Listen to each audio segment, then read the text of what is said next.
올해 행사에는 병력 5천여 명 그리고 83종의 무장 장비가 참가를 했습니다. 문성모 센터장님 나와 계신데요.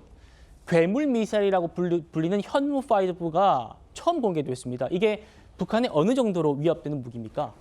예, 그러니까 사실은 현무5는 공식 명칭은 아닙니다. 오늘 기념 행사에서도 현무를 소개할 때 현무 미사일이라고 얘기는 했는데 네. 현무라고 하는 것이 이제 우리가 탄도 미사일 또 순항 미사일 개발한 순서에 따라서 편의상 1, 2, 3, 1, 2, 3, 4 이렇게 하는데 5번째 미사일에서 현무5라고 우리가 부르긴 합니다만 지금 탄두 무게만 8 내지 9톤이라고 그러거든요. 전 세계 국가들이 보유한 국가 중에 이 미사일, 탄도 미사일 중에 가장 탄도가 무겁습니다. 예. 그러니까 이거는요, 탄두 무게 높은 고도에서 빠른 속도, 마하 10 이상의 빠른 속도로 떨어지면서 북한의 대부분 지휘부나 주요 저장 시설들이 지하 100m씩 이렇게 들어가 있으니까 그 100m를 뚫고 들어가서 안에서 폭발하면서 초토화시켜버리는 겁니다. 근데 이걸 한두 발만 가지는 게 아니라 수십 발을 개발을 해서 평양이라든 주요 그런 지휘부나 시설을 동시에 타격을 한다 그러면 김정은이 생각할 때 이건 뭐 경악할 일이 아닐 수가 없을 겁니다. 센터장님, 최근에 이스라엘군이 그 헤즈볼라 지휘부를 타격할 때 그런 벙커버스터 비슷한 걸 썼다고 들었는데 그것과 비슷하다고 보면 됩니까? 그렇죠. 그러니까 이제 벙커라고 하는 것이 이제 지하에 그렇죠.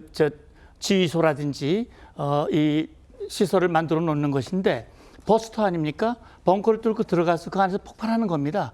그러니까 그걸 초토화시키는 것인데 북한이 그동안 60년대 이후에 모든 시설들을 다 동굴진치 또는 지하화해 왔습니다. 예. 그렇기 때문에 우리가 개발하는 것이 벙커 버스터 형식으로 개발하거든요.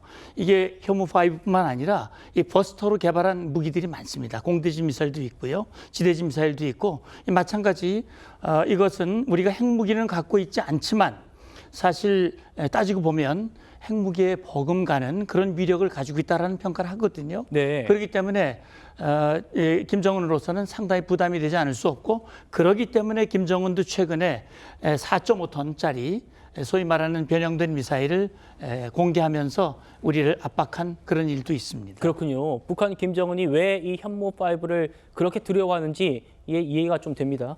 센터장님, 그런데 현무5, 공식 이름은 아니라고 말씀 주셨습니다만 시청자분들이 이해하기 쉽게 현무5가 한국형 삼축 체계 중에 하나로 지금 저는 알고 있는데 오늘 공식 출범한 전략사령부가 이걸 또 지휘한다고 하더라고요.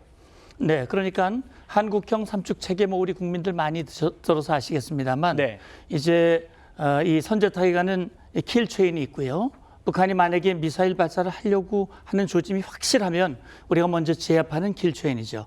그게 실패해서 날아오는 미사일이 있다면 그걸 공중에서 복합적으로 요격을 해서 우리 국민들이 피해를 입지 않도록 만들도록 한 것이 바로 한국형 미사일 방어 체계 KAMD입니다. 그리고 북한이 미사일 우리에게 피해를 줬을 경우 강력하게 응징하는 체계가 소위 말하는 대량 응징 보복 KMPR인데 지금 전략사령부는 이 삼축 체계를 통합해서 지휘하는 그런 지휘 컨트롤 타워라고 보시면 됩니다. 네. 물론 당장은요, 즉 KAMD 같은 경우는 기존 작전 사각을 담당을 하지만 앞으로는 언젠가 다 통합을 할 것이고요. 이 전략사는 지금 한국과 미국이 작년에 워싱턴 선언에 의해서 미국이 확장 억제를 제공하고 우리의 재래식 전력과 통합을 해서 CNI라고 그래가지고 일체형 확장 억제를 하는데 미국의 전략사령부의 카운터 파트가 되는 사령부가 되는 겁니다. 그렇군요. 그러니까 이 일체형 확장 억제를 극대화하기 위한 그런 지휘 체계를 지금 이제 정부가 이미 예고한 대로 이번 10월 1일부로 출범을 시켰다. 굉장히 의미가 있다고 봅니다. 그렇군요.